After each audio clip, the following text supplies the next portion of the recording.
What's up, Saber World? Steven here from Powell's Power Ups. I have another overview video for a client who saw the last one replica Graflex that I did and said that he liked it. I said, well, order one from me and I can build you another. And he did. So this is his overview video. This is the one replica Super Stunt Graflex. If you don't know about these, they're really great. Let me move this. They're really great lightsabers because they're not only affordable, but they're a slimmed down, easy to handle, less bulky version of the replica lightsabers we usually see from 89 Sabers. And they still maintain a lot of that screen accuracy. So this one has been modified a little bit. I did paint the where the circles here, where the brass pins are, and these little squares. I did paint those black. I also added the brass pins, and I also added the screen accurate, screw there. Comes with the glass eye already, comes with the red button. These aren't functional, they're just threaded on thumb screws, kind of like accents or whatever. Got a clamp card here. Your two buttons are underneath.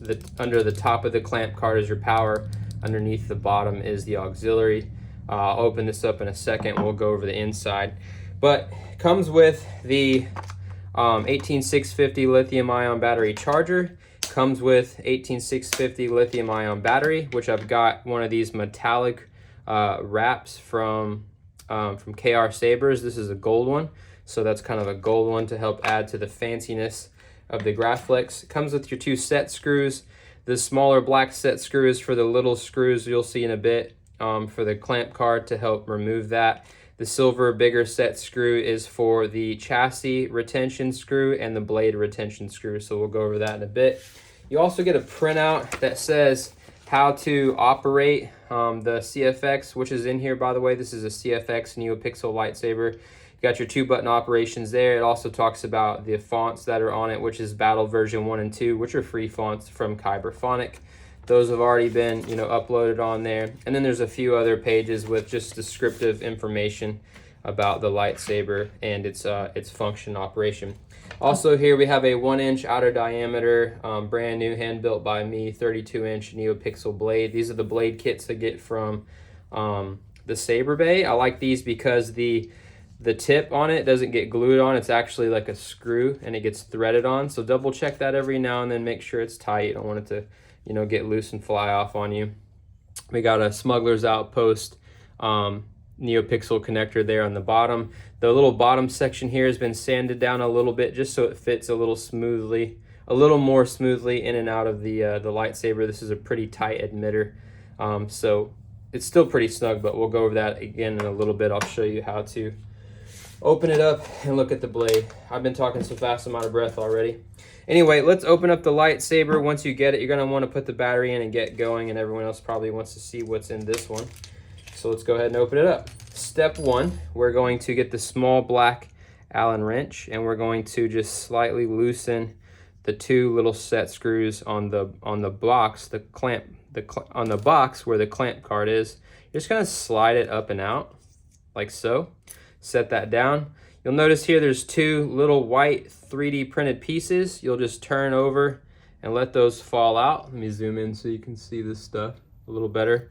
These are just little plungers, little poles that sit underneath the clamp card. When you push on that clamp card, it pushes these poles down into the hilt and pushes on the little brass tactile switches, which you'll see once I get it out. So don't lose those. You got those. Maybe I'll print an extra one and throw it in there in case you lose one. You have one screw here that has a little Loctite on it so it never goes anywhere, gets loose, and that helps hold this box on and helps keep the little round piece, the Graflex piece here, in place. And then the other hole has a set screw in it, and that is for chassis retention to hold the chassis in place, which is fully removable. So let's go ahead and open it up and take a look at that. The hilt separates just by unscrewing the bottom portion here. And just slowly and carefully just slide that off, and it's just a shell. And you can see the holes down there in the bottom, they're built in to the hilt here so that sound can vent out of the bottom. So right away you see here we have a CFX board.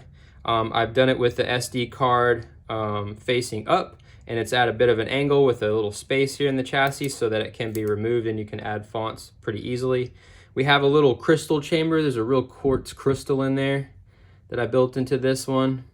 We got an OLED screen on the back that displays various graphics and screensavers and things like that.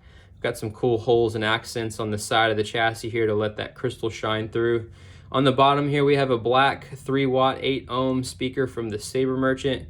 I like the 8-ohm speakers. I think I'm growing a more of a love for those because they have less distortion. They're more clear and they don't blow as often. So I like to go with these now because I'm kind of getting tired of changing speakers. I feel like the 4-ohm ones are blowing a lot on me lately.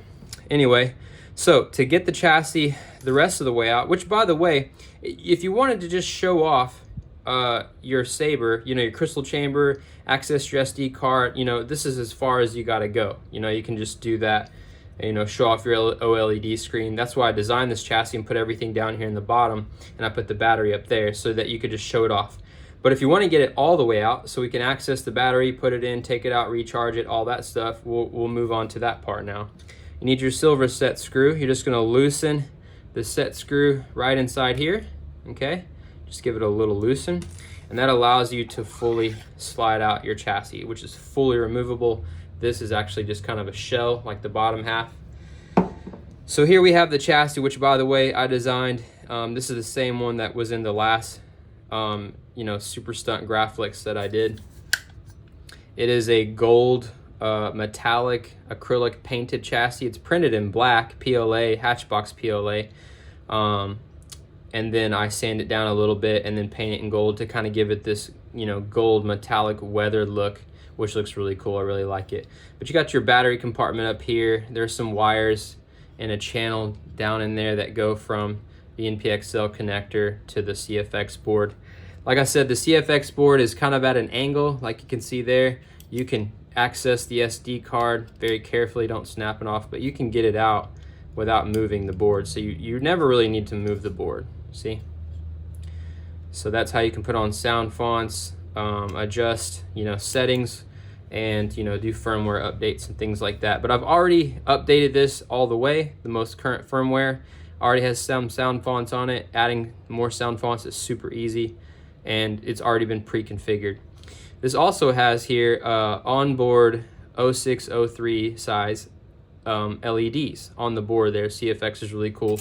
They got little spots where you can mount LEDs onto the board. So this, you'll see when I put a battery in a minute, is going to do various little effects. These are little accent LEDs. So they're blue, by the way. I think the last one I did was red, orange, or red, yellow, green, and I did like a battery indicator, but I didn't have all those colors this time. So since this is a Graflex, I went with blue, but it still does various animations.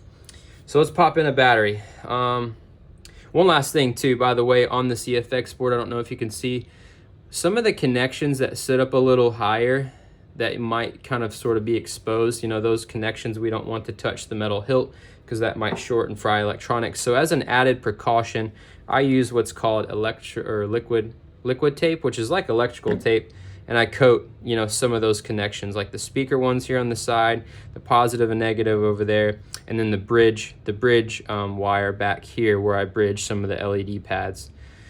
Also, you got the version 3, the stock version 3 NPXL connector here on the top. This is what connects to your blade to give it its power and data. It has 16 LEDs on it that are pretty bright, super bright, and it lights up the emitter when your blade is not in. So the battery section, let's get our battery in. Make sure you understand that you cannot put your battery in backwards. That will short and fry your electronics. So always be mindful of that. You're going to be excited when you get your Sabre, and you might not think clearly, and people have done it, and you might put it in backwards. So don't do that. This gold side, the flat side, is your negative side. The little button head top right here is your positive side. It's just like a AA battery or a AAA battery. This little teat part is always positive, okay? Flat side is negative. And just like a battery compartment in most battery compartments, spring side is negative and the little button head teat part is positive. So you just, flat part goes against the spring, which is negative, drop her down in there, and then you get your Sabre booted up and it gets going. I'm actually going to do it one more time so you can see the OLED screen. May the force be with you. It says the firmware and, you know, Powell's Power Ups on there. Crystal Focus X, it said may the force be with you once you turned it on. You heard our boot sound that indicates that the saber now has power. Now that it does have power, always keep in mind these pins are now powered. So you don't want to touch these pins to anything metal or you could short and fry your electronics. So always be mindful of that, especially as we put it back inside of the hilt here in a moment. So you can see here we got the crystal chamber, which pulses while the saber is in idle, and then it does effects once we turn on. We got those accent LEDs doing their thing right there. This is a 2-switch setup, by the way. I forgot to talk about the batteries. And here you can already see the screensaver going on the OLED screen. But here's our two switches, the brass tactile switches. They also have a little bit of that liquid electrical tape on there, but they're glued in place. So if we hit power,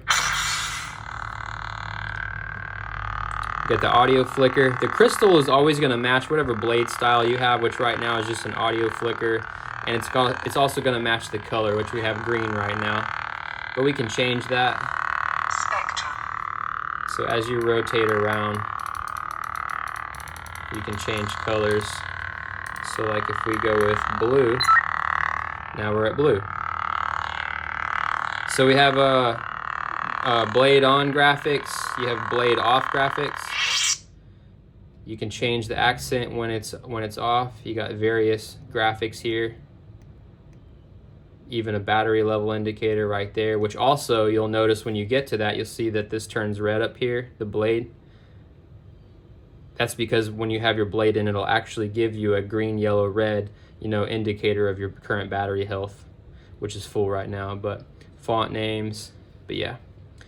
And then also, as we see, the crystal does effects as you do things. Like when we do lockup, we get randomized color flashes. You'll also notice the accent LEDs flicker around randomly. And there's power off effects too. The crystal will fade out and the LEDs will random flicker till we go back to normal. So now we'll go ahead and get this put back into the hilt. Like I said, these pins are charged, so we're going to be mindful of that as we put them in. You're going to put the brass switches facing up towards the clamp box here, and you're gonna slide that all the way in. I like to turn it upside down, and you're gonna line up the switches. It's hard to see because the light, but you're gonna look through these little holes. See the switches down in there? You're gonna line those up. Now once you get them lined up as best you can, then you're gonna take your silver Allen wrench and you're gonna tighten down your little set screw that holds your chassis in place. But you just want to press into the chassis slightly. You don't want to push so hard that you actually crack or break this chassis, which is, just PLA printed. It's plastic. So if you screw that screw too far, you'll crack and break this. So don't do that. You only want enough to hold it in place, okay?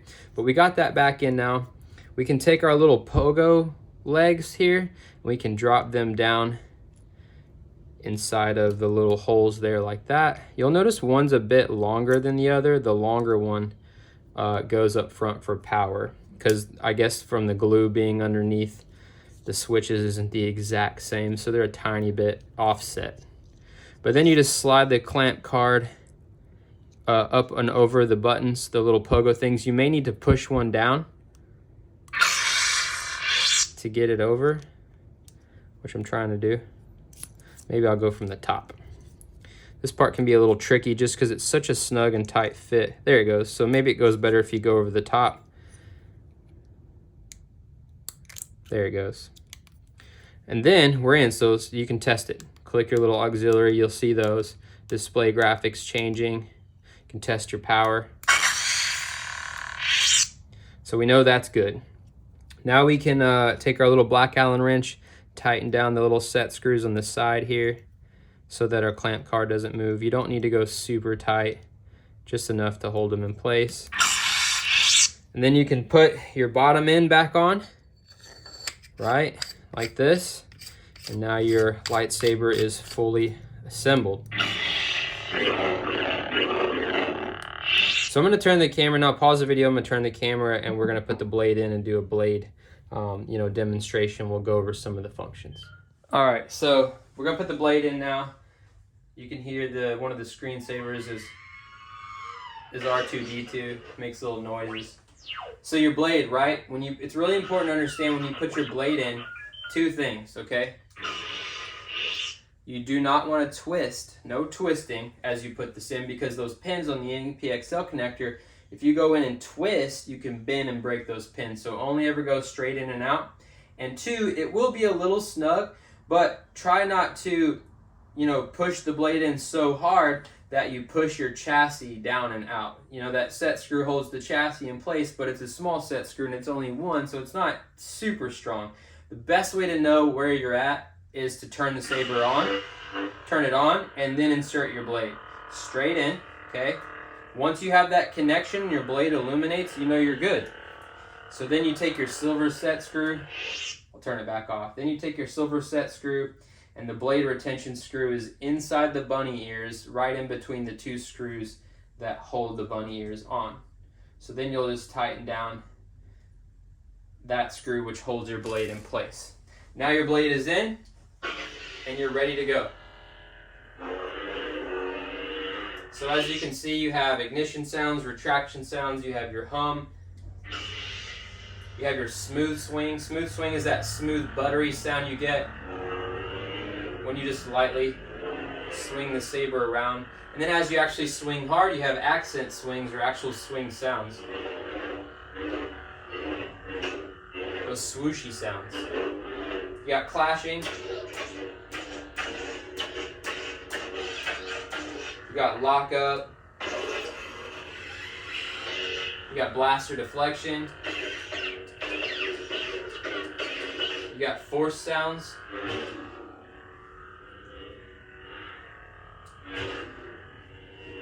You got stabbing. Right? You got background tracks. You can pause or play them. You can activate your saber while they're running.